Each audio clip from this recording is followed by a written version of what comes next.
moi c'est Anne, la créatrice de Nana et Chocolat, que vous pouvez me retrouver sur Instagram sous le pseudo Nana et Chocolat. J'ai également un blog, vous pouvez me retrouver sur Ravelry également et sur Facebook. Voilà, donc là c'est une vidéo un peu particulière que j'avais envie enfin c'est un nouveau mode de vidéo que j'avais envie de faire. C'est une vidéo capsule, je sais pas si on peut appeler ça vidéo capsule ou un zoom. En fait je me disais que quand j'avais terminé un projet, que ça soit couture ou tricot, eh bien j'allais réaliser une petite vidéo de 10-15 minutes dessus pour vous expliquer rapidement les points techniques, pour revenir dessus et voilà, pour revenir sur les détails, les difficultés que j'ai rencontrées, comment j'ai trouvé le patron, les tissus ou les laines que j'ai utilisées. Voilà, en fait, je me dis que ça permet, si vous avez envie de coudre ce projet ou de le tricoter, ben voilà, d'avoir un endroit dédié à ce projet sans que vous soyez obligé d'aller fouiller dans les vlogs ou les podcasts. Bon, je ne sais pas si c'est une bonne idée. Vous me direz ce que vous en pensez, mais moi, ça fait plusieurs semaines que ça me trotte dans la tête. Et y a Lauriane, l'eau demoiselle, qui le fait très bien qui le fait depuis un moment sur ses projets. Moi, je trouve ça super en fait. Parce que c'est vrai que si j'ai envie de tricoter, je sais pas moi, le pull Whitmore, j'ai une bêtise, je vais aller voir chez elle si elle a une petite vidéo dédiée à ce projet pour voir, voilà, si qu'est-ce que je vais rencontrer comme difficulté ou faut prendre des conseils tout simplement. Donc voilà. Donc là, aujourd'hui, euh, déjà, j'espère que tout le monde va bien. Je vous remercie d'être ici avec moi. Et puis, j'ai décidé de faire une petite vidéo dédiée à ma dernière cousette, puisque c'est ce que je viens de terminer. Donc, le top froufrou. Voilà, donc on est parti pour 10 minutes sur ce top. Je vais juste me lever pour vous montrer ce qu'il donne. Mais j'ai pas beaucoup de recul. Donc, alors, je parle pas tant que je suis debout. Comme je préfère parler quand vous voyez mon visage, je vous montre juste. Voilà.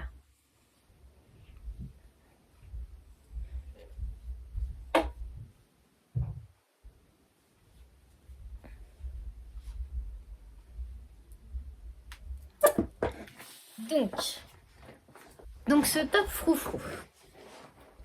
Donc vous l'avez vu porter. Je vais vous dire déjà donc où est-ce que j'ai trouvé le patron. Donc c'est un patron gratuit que j'ai trouvé sur Instagram, sur le compte de by Clem, by.clm.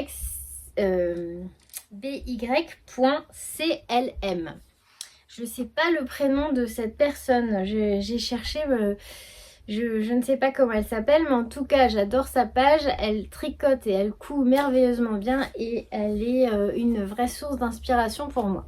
Donc, elle propose sur sa page Instagram un patron gratuit, donc le patron du top Froufrou, que j'ai imprimé parce que je l'ai vu porter sur elle et j'ai trouvé super chouette.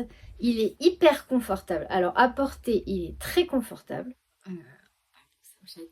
J'avais peur que l'encolure soit trop dégagée et en fait pas du tout. Elle est parfaite. J'adore le fait qu'il soit très ample. Moi j'ai les manches qui me tombent parfaitement bien parce que je suis pas grande, j'ai des petits bras et pour une fois j'ai pas besoin de les rebouler 50 fois. Donc je pensais même que ça allait faire des manches un peu trois quarts, mais non. Voilà, ça fait des super manches. L'originalité, c'est que, alors, la couture d'épaule, elle est pas ici, elle est là. Voilà. Et qu'est-ce que je peux dire d'autre? Déjà, hyper confortable. C'est pas un top qui est très long, mais je trouve que sur un pantalon assez fité, ça fait super bon. Voilà. Donc, elle propose, donc ce patron vous propose deux versions, version A et B. La version A, c'est une version à manches courtes. Donc, en fait, simplement, il n'y aura pas de petites manches à rajouter. C'est que votre top, bah, il va s'arrêter ici. Donc, ça peut être très sympa, moi, je pense, en été, parce qu'il est très ample et je pense que ne doit pas trop transpirer. L'air doit bien circuler. Enfin, voilà. Je pense qu'il doit être super agréable. Je vais essayer de le coudre en version manche courte et la version B en version manche longue. Donc la version que j'ai faite. Elle propose deux tailles. La taille 1 à partir du... Donc c'est taille conseillée à partir de la taille 36 et taille 2, taille conseillée à partir du 46. Donc j'ai fait la taille 1. Les marges de couture ne sont pas incluses dans le patron. Alors personnellement, quand j'ai décalqué le patron, je ne l'ai pas décalqué, je l'ai imprimé et je l'ai découpé directement. Parce que comme il y a une taille 1 et une taille 2, j'avais pas de doute. Des fois j'hésite entre 38 et 40. Là, il n'y avait pas de doute puisque c'est 36 ou 46. Donc je savais que si je voulais le recoudre, j'allais réutiliser mes morceaux de patron comme ça. Excusez-moi, c'est un peu le cirque derrière, mais j'étais en train de coudre des sacs à projet et j'ai tout poussé vite fait parce que je me suis dit, ah bah j'avais dit qu'aujourd'hui je faisais cette petite vidéo. Donc j'ai imprimé les feuilles, je crois qu'il y en a 10, on vient les scotcher. Et voilà, j'ai découpé directement sur mes feuilles papier. Donc le patron il est très simple, il n'y a pas beaucoup de morceaux, hein, donc il est très simple à scotcher parce que des fois il y a tout un... C'est pour ça que j'aime pas à la base les patrons PDF, comme ça j'aime bien les patrons pochettes parce que ça m'enquiquine de scotcher et de découper. Mais là franchement ça se fait très vite. Dans la même journée j'ai imprimé, coupé, scotché et j'ai découpé les pièces de tissu et j'ai même eu le temps de commencer à le coudre. Donc voilà. Donc je viens scotcher mes pièces et les découper. Ensuite, donc je vous disais, les marges de couture ne sont pas indiquées, ne sont pas incluses. Mais je ne les ai pas rajoutées en fait. Si vous voulez les ajouter, avant de découper, il faut ajouter, en général c'est 1 cm les marges de couture tout autour. Moi je ne l'ai pas fait parce que comme c'est un top qui est très ample, je me suis dit que c'était pas la peine. En plus moi je fais rarement des marges de couture de 1 cm. Je mets mon pied de biche au bord en fait de mon tissu, ce qui doit faire une marge de couture de 5 ou 7 mm je crois. Que je les ai pas ajoutés moi, il n'y avait pas besoin, vous voyez, il est très très ample, hein. Il n'y a pas eu besoin, donc voilà. Alors ça c'est pour ce qui est du patron papier. Ensuite pour donc les deux versions possibles, A et B, deux tailles proposées. Alors pour le tissu, il vous faudra entre 1,50 m à 2 m pour la version manche courte et entre 2 m à 2,50 m pour la version manche longue. Moi, j'ai utilisé 2 mètres. 2 mètres de tissu. J'ai pas de chute, je voulais vous montrer. Bon, de toute façon, on le voit, si on voit bien là. C'est, pardon. Juste un chute là. Moi, j'ai utilisé une double gaze Atelier Brunette qui je crois ne se fait plus et après peut-être que en cherchant sur internet c'est excusez-moi, c'est le modèle Graphite Rose, le nom de la double gaze, mais je sais que chez Atelier Brunette il y en a une très sympa dans laquelle j'avais fait ma tunique haut de l'usine à bulles, c'est la double gaze Stardust qui est déclinée en bleu marine, en écru, en caramel. Enfin, elle est super belle et elle a le même tombé que celle-ci. Donc, c'est la Graphite Rose de Atelier Brunette que j'avais dû acheter soit sur un chat sur un fil, soit ma petite mercerie, je crois. Donc de toute façon, pour coudre ce top, elle conseille un tissu fluide et souple. Donc que ça soit de la double gaze, de la broderie anglaise, de la viscose, du jersey, pardon. Ou après pour un modèle un peu plus chaud, ce que je ferai peut-être cet automne, un lainage souple. Voilà. Vous voyez, c'est ample, il ne faut pas un tissu rigide. Quelque chose de souple. Ensuite, qu'est-ce que je peux vous dire? Donc ça, c'est pour le choix des tissus. Donc un conseil, toujours bien laver son tissu avant de le couper et le coudre parce que des fois, il peut rétrécir. Alors peut-être pas beaucoup, 5%, mais bon, quand c'est un projet ample comme ça, c'est pas bien grave. Mais quand vous avez un projet ajusté, c'est embêtant. Alors, pour ce qui est des difficultés, moi je pense que c'est un patron débutant compatible. La seule difficulté que vous pouvez rencontrer, c'est les deux bandes de froufrou à coudre. Sinon, même les manches sont hyper faciles à coudre, il n'y a pas d'embut.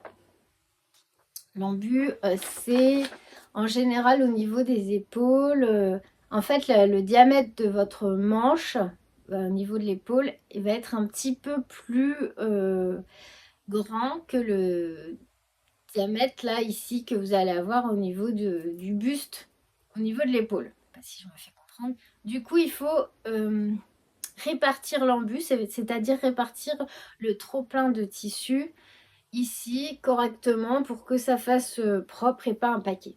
Là, il n'y a pas ce problème, il n'y a pas d'embut sur la manche. Donc c'est la même taille. Donc vous épinglez et vous avez le même diamètre. Donc il n'y a pas de souci.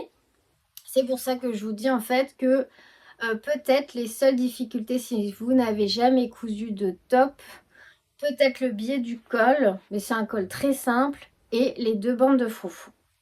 Alors pour ce qui est des bandes de froufrou, en fait, vous avez une bande de tissu comme ça, que vous allez plier endroit contre endroit. Voilà, ce qui va vous donner ça. En fait, vous allez venir faire une couture ici, une couture à l'autre bout, et dégager les marches de couture et retourner sur l'endroit. Ça va vous donner une bande, donc fermée. Alors, je vais essayer de faire comme si c'était fermé. Voilà, ça va vous donner ça en fait, une bande fermée de chaque côté. Et vous allez venir coudre là sur la partie qui n'est pas fermée tout en bas. Donc tout le long là, vous allez venir coudre un fil de fronce. Alors, normalement, c'est 2 fils de fronce. Alors moi, souvent, j'en fais qu'un. Mais normalement, pour être très technique et professionnel, il faut en coudre 2. 2 au bord parallèle. Alors pour coudre un fil de fronce, il faut se mettre donc sur le point droit, la plus grande longueur de point et le moins de tension possible. Pour qu'après en fait vous puissiez venir tirer sur votre fil de canette des deux côtés et froncer votre bande. Une fois que la bande est bien froncée, on va venir la positionner. Donc ça c'est pas ça c'est pour le fil de fronce, mais c'est pas la première étape hein, on va venir la positionner donc entre le repère de fronce là et ici, et on répartit les fronces. Alors on n'hésite pas à épingler énormément. Il faut pour que en fait quand vous avez réparti vos fronces, qu'elles soient régulières, mettez le plus de pinces possible. Franchement, c'est pas du temps de perdu.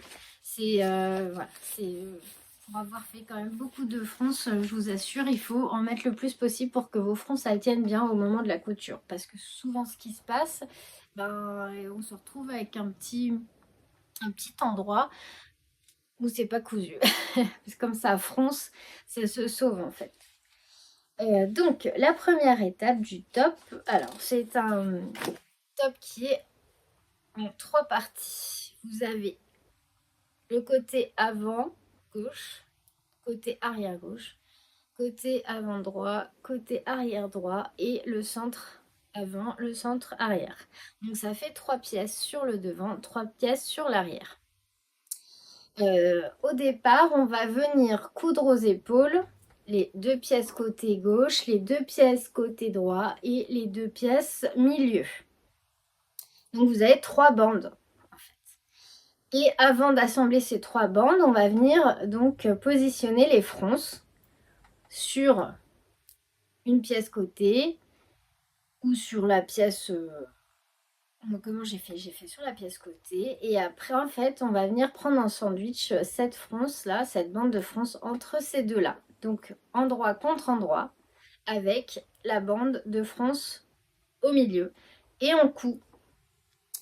Et on fait pareil de ce côté là et en fait on se retrouve avec un grand rectangle composé de 3 bandes et 2 fronces.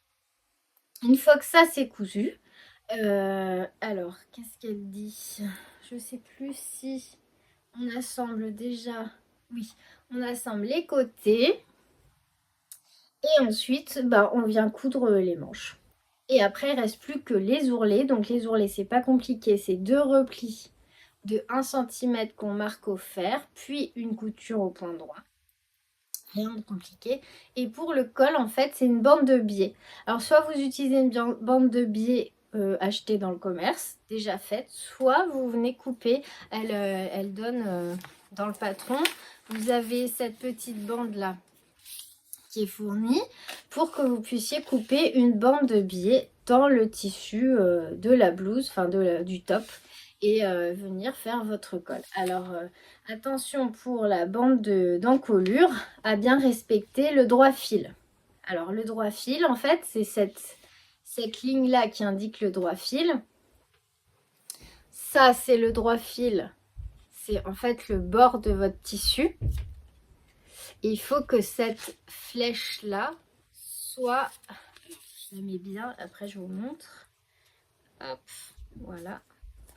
Il faut qu'elle soit parallèle au droit fil du tissu, donc au bord du tissu, parce qu'en fait, la bande d'encolure, c'est une bande de biais, donc elle est coupée dans le biais du tissu.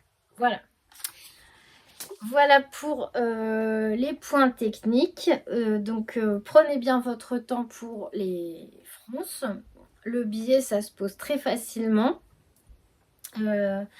J'ai pas de conseils à vous donner à part voilà, de prendre votre temps pour les fronces. Ah oui, ici on vient faire une surpiqûre une fois que vous avez cousu la fronce en sandwich entre les deux tissus. Une fois que vous avez repassé et calé votre fronce vers l'extérieur, ici on fait une petite surpiqûre pour pas qu'elle bouge et qu'elle se maintienne bien vers l'extérieur et qu'elle ne revienne pas comme ça. Voilà. Donc moi je me suis régalée à coudre ce top. J'ai déjà envie d'en faire plein d'autres versions. Je le trouve trop agréable. Bon, aujourd'hui il fait pas trop chaud, mais j'avais mis un petit gilet au-dessus. Et j'adore cette ampleur là. Et vraiment très agréable. Moi j'adore les froufrous, je trouve que ça fait trop classe. C'est un top tout simple, mais voilà, 2 bandes de froufrous et pouf, ça fait tout son charme. Et je remercie By Clem d'avoir partagé ce patron gratuitement. Et puis voilà, c'était mon ressenti, on va dire, sur ce patron. Et si vous avez envie de le coudre et si vous avez des questions, eh ben, n'hésitez surtout pas à me les poser. J'espère que vous aimez ce petit format vidéo. Si ça vous intéresse pas, hein, vous me le dites comme ça, je ne me perds pas mon temps à continuer sur les autres projets parce que je voulais le faire sur mes projets tricot et sur tous mes projets terminés en fait, pour avoir un petit retour, une petite trace, comme un carnet tricot couture en fait, voilà, pour avoir une petite trace de mes créations. Et puis bah voilà, n'hésitez pas à me dire ce que vous en pensez, n'hésitez surtout pas à me poser des questions. Je vous remercie beaucoup de me suivre, voilà, merci pour votre enthousiasme, merci pour vos petits mots, vos commentaires, et puis C'est un grand plaisir de partager tout ça avec vous. À tout bientôt et puis pour le coup, bonne couture!